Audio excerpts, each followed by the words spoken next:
Welcome to the History Doctor's Top 5 Presidential Foreign Policy Doctrines. What is a foreign policy doctrine by a president? A presidential doctrine is just a statement of goals that America has in its relationships with other countries.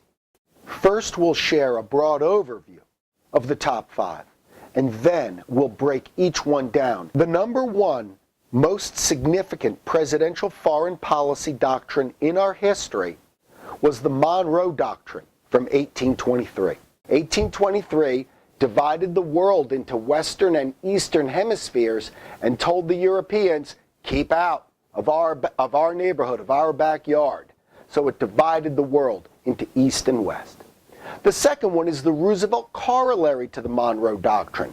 President Theodore Roosevelt, that is. At the turn of the last century, Roosevelt essentially announced that America was going to be the policeman of Latin America and South America, that America held for itself the right of intervention in the finances and political affairs of our neighbors in Latin and South America.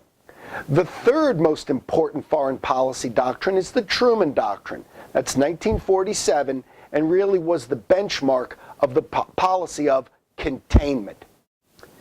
Let's forward out to number 4. In 1969, President Richard Nixon comes in with the Nixon Doctrine with the goal of getting us out of the Vietnam War simultaneous to South Vietnam still standing as an anti-communist state. And lastly, we're going to call it the Bush Doctrine of 2003.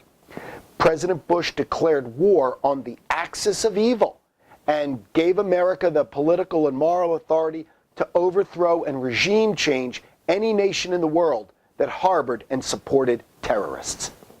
The top number one foreign policy is the Monroe Doctrine. It was the brainchild of Secretary of State John Quincy Adams. James Monroe announced to European powers that no longer would the Western Hemisphere be open ground, open opportunity for European colonialism. Monroe declared that the Europeans were to stay on their side of the world and we would stay on our side of the world. And this is something that persisted really for hundreds of years. The Monroe Doctrine was invoked by later presidents.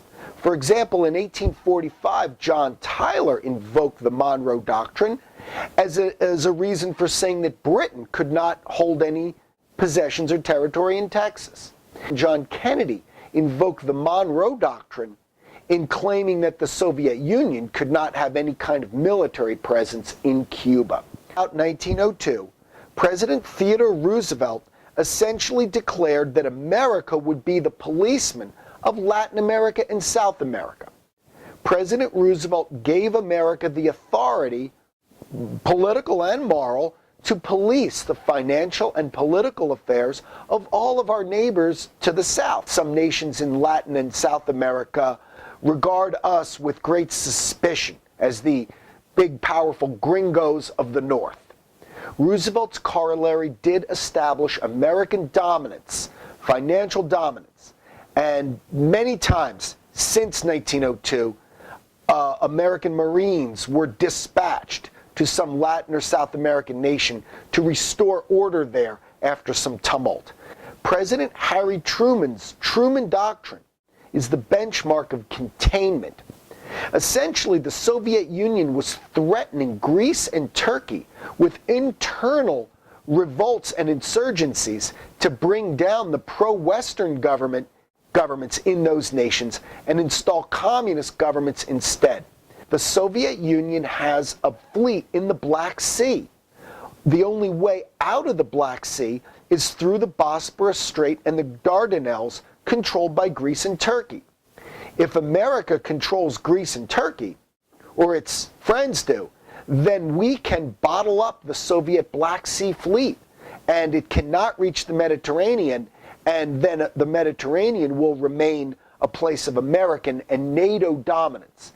So we were, President Truman that is, trying to keep the Soviet Navy out of the Mediterranean. And in that policy, he was successful. Greece and Turkey stood as anti-communist states, and the policy of containment was established and sustained for decades to come through the Truman Doctrine. Number 4 is the Nixon Doctrine. America was embroiled in a bitter and divisive war in Southeast Asia. The American people wanted to bring the troops home. Nixon understood that if he withdrew the American troops all at once overnight, South Vietnam would collapse and North Vietnam would succeed in conquering it. So the Nixon Doctrine is synonymous with what we call Vietnamization. The Nixon Doctrine essentially succeeded. One other painful point I'd like to make about the Nixon Doctrine. If you're at the dentist does not pull a tooth slowly. That would be agony. For the American troops in South Vietnam, if 50,000 go home this month, a soldier might say, well, I don't want to go out in the field to fight today. My unit might get withdrawn next month. So understanding that we were no longer there to win meant we were there just to bring our troops home. A lot of our troops became demoralized. Under Nixon, they started using drugs to pass the time. They started resisting more aggressive officers that wanted to continue to fight the war. Who would want to be the last man to die in Vietnam if there was the chance that your unit was going home next month? The last foreign policy doctrine, number 5, in its importance, we'll call the Bush Doctrine of 2003. Any nation that harbored and supported terrorists would be subjected to preemptive American attack that would change the regime of that nation, would overthrow its leaders. The president declared that America was at war with not just the nations and the states that did 9/11, but with any Islamic radical regime. We were at war with a kind of regime. So the Bush Doctrine led us to invade Iraq in 2003, evict its leaders, evict its government, and occupy and control the nation until a stable government emerged. Today, we have the possibility of a Trump Doctrine. What would a Trump Doctrine look like? Might Donald Trump apply the Bush Doctrine to nation-states like North Korea or Iran? Might he actually attempt a regime-changing military effort in those states? As we all know, history isn't done with us yet.